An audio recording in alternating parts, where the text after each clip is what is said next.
صرف اسلامی اصولوں کے لیے تھا، یعنی پاکستان اسلام کے نام پہ بنا تھا، یہ ایک اسلامی ریاست تھی، تو اس رپورٹ کا ایک حصہ صرف اس لیے تھا کہ پاکستان کو کس طرح اسلام کے اصولوں کے مطابق چلایا جائے گا۔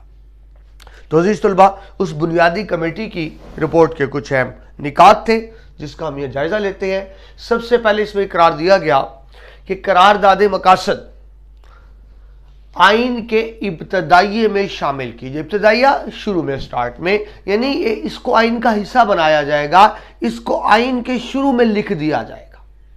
مطلب قرارداد مقاصد صرف آئین کے لیے رہنما اصول نہیں ہوگی، بلکہ یہ آئین کے ابتدائیہ میں شامل ہوگی۔ اس کا مطلب ہے کہ یہ ایک طرح کا قانون ہوگا، ریاست کا قانون ہوگا، ملکی آئین ہوگا۔ اور میں آپ سے بار بار عرض کرتا رہا ہوں کہ ملک کا کوئی قانون آئین کے خلاف نہیں بنایا جا سکتا۔ آئین کی اہمیت زیادہ ہوتی ہے، آئین کے مطابق قانون بنائے جاتے ہیں، تو اس کو آئین کا حصہ بنا دیا گیا قرارداد مقاصد کو۔ کون سی قرارداد مقاصد؟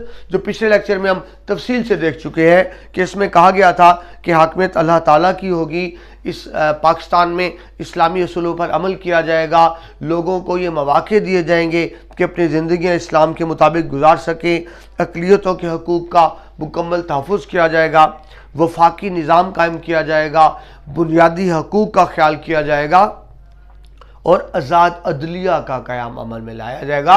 یہ تھی قرارداد مقاصد۔ اور اس بنیادی اصولوں کی کمیٹی میں کیا کہا گیا کہ وہ قرارداد مقاصد آئین کے ابتدائیہ میں شامل کر لی جائے گی۔ دوسری بات کی گئی کہ مسلمانوں کو انفرادی اور اجتماعی طور پر قرآن و سنت کی تعلیمات کے مطابق زندگی گزارنے کے مواقع دیے جائیں گے۔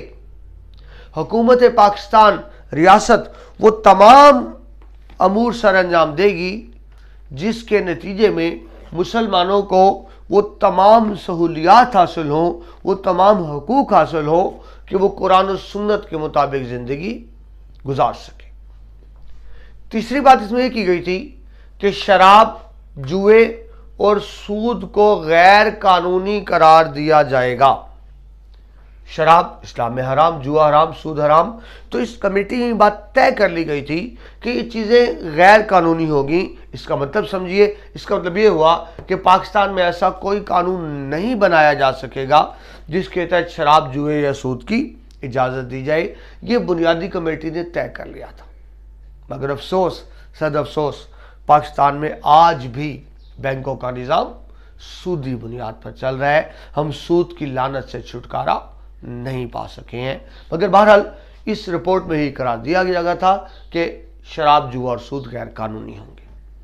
اگلی بات تھی کہ موجودہ قوانین جو پہلے سے موجود ہیں، ظاہر انگریزی دور کے تھے، موجودہ قوانین کو اسلامی اصولوں کے مطابق ڈھالا جائے۔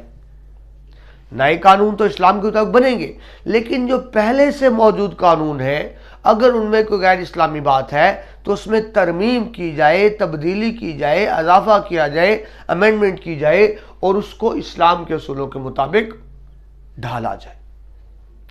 پانچواں پوائنٹ تھا ملک کی معاشی پالیسی، یعنی فائنانشل سسٹم، معاشی پالیسی اسلامی اصولوں کے مطابق بنائی جائے تاکہ ارتکاز دولت کو روک کر ملک کو خوشحال بنایا جا سکے۔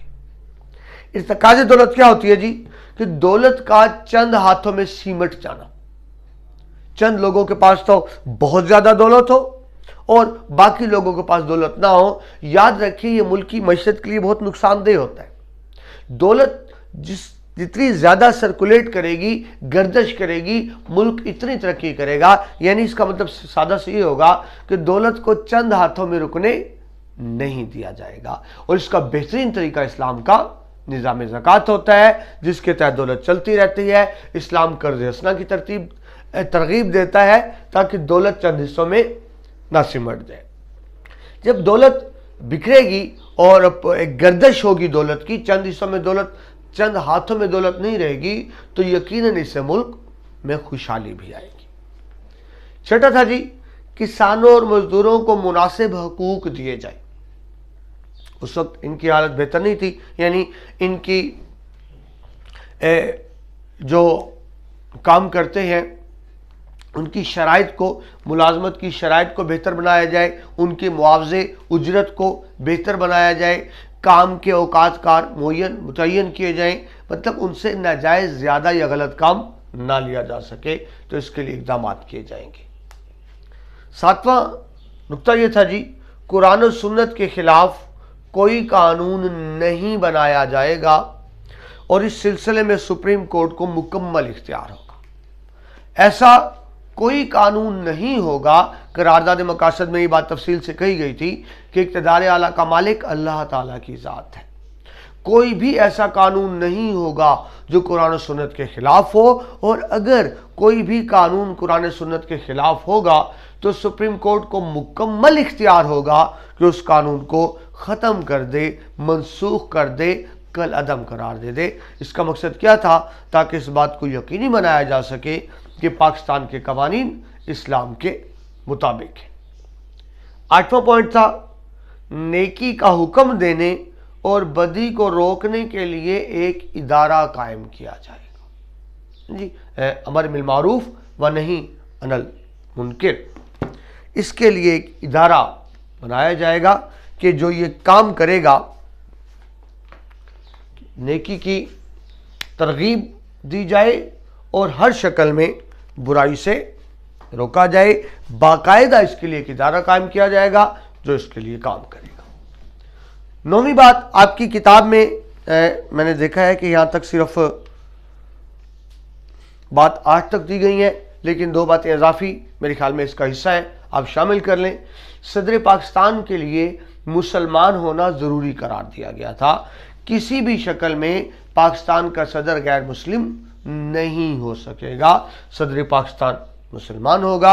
اور ایک شکست اور شامل کر لیں کہ اس میں اردو کو سرکاری زبان کا درجہ دیا گیا تھا، اردو سرکاری زبان ہوگی۔ اس میں بنگالی زبان کا ذکر نہیں تھا، اس وقت تو ایک ہی تھا نا، مشرقی پاکستان مغربی پاکستان، مگر قرار دیا گیا تھا کہ اردو ہی پاکستان کی سرکاری زبان ہوگی۔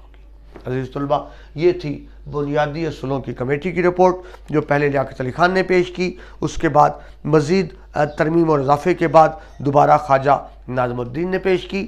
یہ کمیٹی کیا تھی؟